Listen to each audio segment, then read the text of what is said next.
জুলাই শহীদ দিবস উপলক্ষে রংপুরে বেগম রোকেয়া বিশ্ববিদ্যালয়ে বিভিন্ন সামাজিক, সাংস্কৃতিক এবং রাজনৈতিক সংগঠন নানা কর্মসূচি পালন করছে। সকালে পীরগঞ্জের বাবনপুর গ্রামে আবু সাইদের কবর জিয়ারতের মাধ্যমে শুরু হয় কর্মসূচি। এ সময় শিক্ষার্থীরা আবু সাইদ হত্যার বিচার দাবি করেন। এদিকে শোক র্যালি বের করেন বেগম রোকেয়া বিশ্ববিদ্যালয়ের শিক্ষার্থীরা। আয়োজনে যোগ দেন আইন উপদেষ্টা, শিক্ষা উপদেষ্টা, পানি সম্পদ উপদেষ্টা, মুক্তিযুদ্ধ এবং দুর্যোগ ব্যবস্থাপনা ও ত্রাণ উপদেষ্টা। পরে আবু সাইদ তরুণ ও মিউজিয়ামে উদ্বোধন এবং আবু সাইদ স্মৃতিস্তম্ভের ভিত্তিপ্রস্তর স্থাপন করা হয়। অনুষ্ঠানে প্রধান অতিথি হিসেবে উপস্থিত ছিলেন শহীদ আবু সাইদের বাবা মকবুল হোসেন।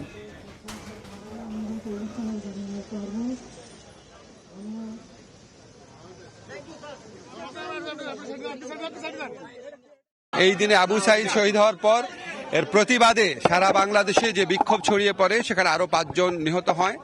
আমাদের ওয়াসিমের কথা মনে আছে, আরো 4 জন নিহত হয়। আজকে সরকারের পক্ষ থেকে জুলাই শহীদ দিবস ঘোষণা করা হয়েছে। জুলাই যারা শহীদ আছেন, বিশেষ করে আবু সাইদের স্মৃতির প্রতি সম্মান এবং শ্রদ্ধা জানানোর জন্য আমি এসেছি। আমাদের পরিবেশ উপদেষ্টা মহোদয় রেজওয়ানা হাসান এসছেন। আমরা এখানে যতগুলো প্রোগ্রাম আছে করব।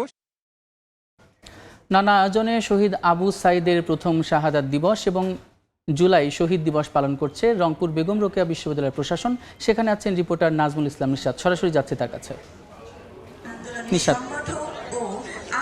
সকাল 7টায় শহীদ মধ্য দিয়ে শহীদ আবু সাইদের প্রথম শাহাদাত দিবস এবং একই সাথে জুলাই শহীদ দিবসের যে আনুষ্ঠানিকতা সেটি রংপুরে শুরু হয়। এবং আমি এই মুহূর্তে রয়েছি বেগম রোকেয়া বিশ্ববিদ্যালয় ক্যাম্পাসে এবং দিনব্যাপী নানা কর্মসূচির আয়োজন করেছে বেগম রোকেয়া বিশ্ববিদ্যালয় প্রশাসন। এখানে সকালে লাল ব্যাজ ধারণ করে একটি শোক র্যালির আয়োজন করা হয় এবং শোক র্যালিটি বেগম রোকেয়া বিশ্ববিদ্যালয়ের ক্যাম্পাস ঘুরে প্রধান সড়ক প্রদক্ষিণ করে এবং পরে হলো যে সেই র্যালিতে উপস্থিত হন আইন উপদেষ্টা আসিফ সহ পানি উপদেষ্টা রেজওয়ানা হাসান সহ আরো 2 জন উপদেষ্টা এবং একই সাথে আবু সাইদের বাবা যে আলোচনা অনুষ্ঠানের আয়োজন করা হয়েছে এবং এখন যেটি আলোচনা চলছে তাকে প্রধান অতিথি করা হয়েছে। আমরা দেখেছি যে জুলাই গণ অভ্যুত্থানে আবু সাইদের যে ত্যাগ এবং আবু সাইদের কে শহীদ হবার মধ্য দিয়ে যে আন্দোলন গণ আন্দোলনে পরিণত হয়েছিল এই বিষয়ে একটি ডকুমেন্টারি কিছুক্ষণ আগে এখানে প্রকাশিত হয়েছে এবং শিক্ষার্থীরা কিন্তু সেই আবেগ ঘন যে স্মৃতি তারা কিন্তু বারবারই তুলে ধরেছিলেন যে 16 তারিখে বেগম রোকেয়া বিশ্ববিদ্যালয়ের প্রধান ফটকের সামনে পুলিশ কিভাবে বর্বরচিতভাবে শিক্ষার্থীদের উপর হামলা চালিয়েছিল এবং আবু সাইদ বুক চিতিয়ে দুহাত প্রসারিত করে সেই বৈষম্যের বিরুদ্ধে প্রতিবাদ জানিয়েছিলেন এবং পুলিশের নির্বিচারের গুলিতে নির্মমভাবে হত্যার শিকার হন আবু সাইদ এবং আবু সাইদ শাহাদাত বরণ করার পরপরই সেই আন্দোলন পরিণত হয় সরকার পতনের আন্দোলনে, মূলত গণ আন্দোলনে রূপ নেয়।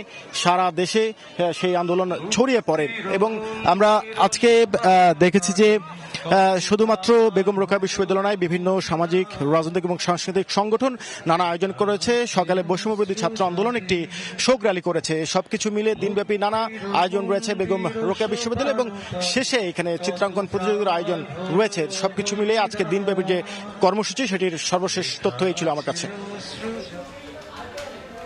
রংপুরে বেগম রোকেয়া বিশ্ববিদ্যালয় থেকে যুক্ত ছিলেন সহকর্মী নিশান।